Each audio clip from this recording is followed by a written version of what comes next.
Ternyata banyak yang nggak tahu guna dari LLM Gateway itu sendiri. Padahal teman-teman bisa rugi sampai ratusan juta kalau teman-teman nggak pakai namanya LLM Gateway. Sorry, gua potong dikit dulu teman-teman. Banyak dari kalian yang ternyata belum subscribe. Untuk bikin video ini, gua beneran riset dan coba berkali-kali berjam-jam. Jadi gua mohon dukungannya biar konten kayak gini terus ada dan bisa lanjut terus. Simpel aja, cukup subscribe channel ini. Terima kasih. Oke, gua jelasin secara singkat aja di sini ya, teman-teman. Apa sih LLM Gateway dan kenapa gitu ya? Gua bilang kok teman-teman bisa rugi banyak banget kalau teman-teman nggak pakai namanya LLM Gateway itu sendiri. Cara simpel, LLM Gateway itu sebenarnya adalah pintunya teman-teman, oke? Sini itu pintunya. Nah, kalau teman-teman nggak pasang yang namanya pintu, teman-teman akan pakai satu-satu gitu ya pintunya. Misalnya ke ChatGPT, di sini ada Claude, ada Gemini, di sini ada xAI dan model-model yang lain, teman-teman. Nah, kalau teman pakai dari klien gitu ya, tanpa pintu ini, ya tentunya akan sangat ribet gitu ya dan pada akhirnya teman-teman akan kesulitan untuk trackingnya. Nah, tracking ini jadi salah satu problem kenapa menurut gua pada akhirnya itu bisa sangat-sangat boros gitu ya pemakaian token kita itu sendiri. Nah, untuk LLM Gateway ini sendiri itu sebenarnya ada banyak gitu ya pilihannya dan ya biasanya ada beberapa hal yang teman-teman bisa lakuin. Misalnya kalau dari contoh yang sebelumnya gitu ya, teman-teman bisa gampang switch antar modelnya. Jadi teman-teman nggak perlu untuk pusing-pusing gitu ya, ganti modelnya by code. Teman-teman bisa langsung ganti aja base URL-nya di sini misalnya ya, seperti ini. Nah, selain modelnya yang dinamis itu sendiri, biasanya juga disediakan playground gitu ya. Ya playground udah biasa gitu, jadi teman-teman bisa coba prompt-nya itu secara langsung melalui playground-nya itu sendiri. Nah, yang terakhir yang gue sangat suka dari LLM Gateway itu sendiri ya dia bisa nge-track gitu ya untuk setiap hal-hal yang kita lakuin dengan AI-nya itu sendiri. Ya itu nanti akan gua tunjukin gitu ya. Untuk sekarang kita mungkin akan bahas ada beberapa LLM Gateway sebenarnya yang gua saranin juga ke teman. Yang pertama itu ada llmgateway.io, ini salah satu model open source juga yang tersedia. Jadi teman-teman bisa langsung pasang di server teman-teman. Untuk harganya juga menurut gua nih lumayan murah gitu ya kalau dibandingin dengan gateway-gateway yang lain. Yang kedua itu ada Langfuse. Ini Langfuse banyak dipakai juga by the way. Langfuse ini juga punya logs-nya itu sendiri ya. Jadi dia juga bisa nyatat penggunaan untuk setiap gateway-nya itu seperti apa. Nah, dia support beberapa juga misalnya kayak OpenAI, Azure OpenAI, Anthropic, Google, Amazon Bedrocks dan lain-lain, teman-teman. Ya pada akhirnya yang support dengan OpenAI standar itu pada akhirnya juga bisa dipakai di Langfuse ini sendiri, teman-teman. Nah, yang terakhir untuk LLM Gateway yang gua pakai juga di situ ya dan ini gua sangat recommended ini aja sih yang teman-teman bisa pakai yaitu Lite LLM, teman-teman. Nah, Lite LLM ini itu dia punya beberapa hal gitu ya. Ini kalau teman lihat ada cost tracking, ada guardrails, ada budget, teman-teman juga bisa setting budgetnya by the way. Ada rate limiting, ada S3 logging. Jadi teman-teman bisa loggingnya disimpan gitu ya ke S3, ini lebih aman juga pada akhirnya teman-teman bisa ngelihat gitu ya. Kemudian ada batch API, ada model access, LLM observability, pro management dan pass through endpoint. Nah, menurut gua sendiri untuk LLM ini dia udah sangat-sangat lengkap gitu ya. Ya kita juga bisa deploy gitu ya secara open source untuk LLM ini sendiri. Di sini gua akan tunjukin gitu ya seperti apa sih punya gua dan kenapa gua sangat rekomendasiin namanya LLM Gateway ini. Oke, di sini ini adalah LLM Gateway gua sendiri gitu ya. Jadi gua bisa akses semua AI yang gua punya itu langsung dari sini, teman-teman. Nah, di sini kita akan dapat informasi gitu ya. Jadi gua di sini punya key, gua punya key khusus untuk N8N dan gua punya key khusus untuk website gua yang namanya InvestGo, teman-teman. Nah, di sini kita bisa tahu gitu ya untuk spend gua selama bulan ini itu berapa. Jadi bahkan gak sampai $1 gitu ya. Nah, untuk InvestGo ternyata juga bahkan gak sampai $1, teman-teman. Nah, untuk budgetnya di sini gua juga bisa setting gitu ya. Misalnya budgetnya untuk N8N di sini unlimited, untuk InvestGo itu $10. Nah, beberapa model ini gua juga bisa pilih gitu ya. Gua bisa sesuaiin lagi untuk setiap key-nya itu dia bisa pakai apa aja. Ini ada model-model yang terdaftar, teman-teman. Nah, ini kita bisa tandain juga misalnya harganya berapa yang pada akhirnya akan memudahkan kita gitu ya untuk ngitung harga-harga dari setiap penggunaan prompt-prompt yang kita pakai. Jadi teman-teman cukup add model aja gitu ya di sini. Untuk providernya teman-teman juga bisa pilih, ini banyak banget pilihannya.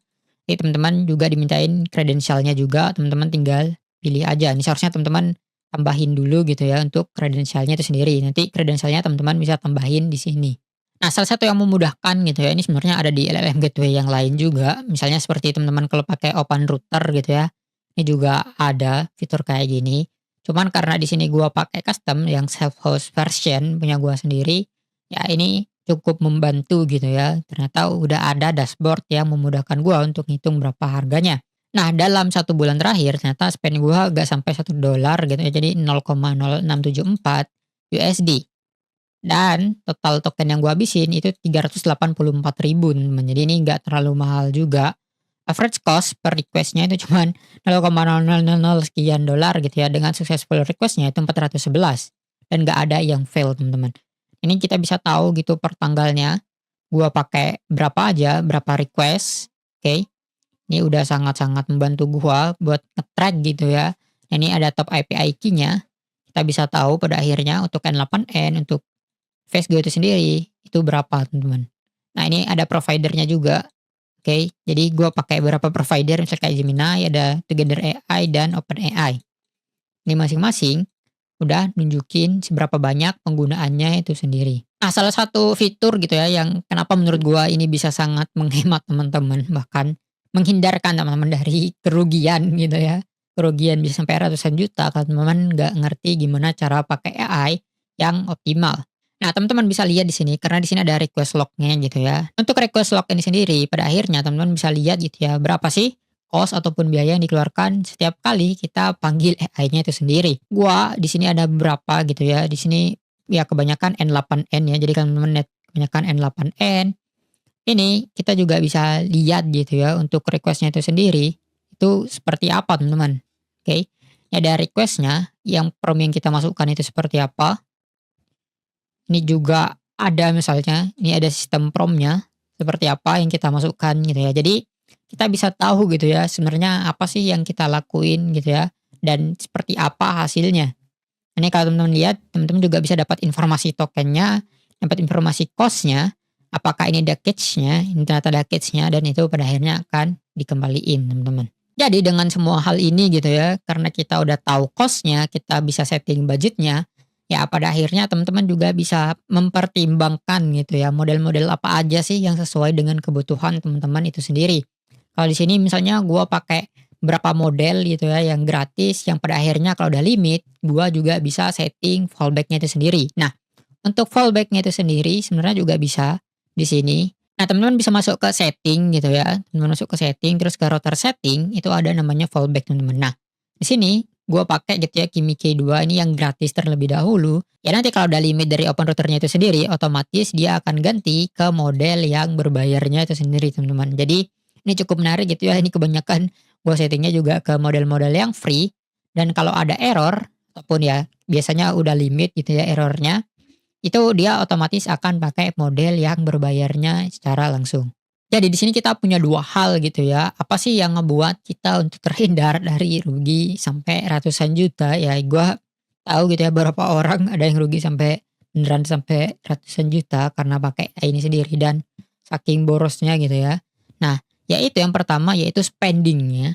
Dengan kita pakai LLM Gateway, tentunya kita bisa tahu gitu ya untuk spending kita itu sendiri. Kita bisa lihat dari logs-nya, kita bisa lihat dari usage-nya, dan kita bisa tahu gitu ya, bisa kita lebih tarik misalnya per bulan itu berapa, per hari itu berapa.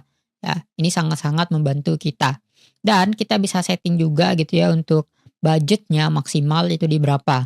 Ya, gua tahu kebanyakan model gitu ya seperti ChatGPT ataupun Anthropic itu juga punya budget juga biasanya. Tapi yang buruk adalah kalau orang luar itu ya, karena gua yang lihat karena gua lihat yang rugi itu biasanya orang luar gitu ya yang sampai ratusan juta, itu dia pakai budget yang gak masuk akal gitu ya, bisa sampai 1.000 per top up dan setelah 1.000 dia bisa langsung auto top up. Nah ini yang buat masalah pada akhirnya. Nah kalau kita pakai LLM Gateway seperti ini, kalau udah hampir mendekati budgetnya, kita bisa email gitu ya. Kita bisa email terlebih dahulu baru kita mmm.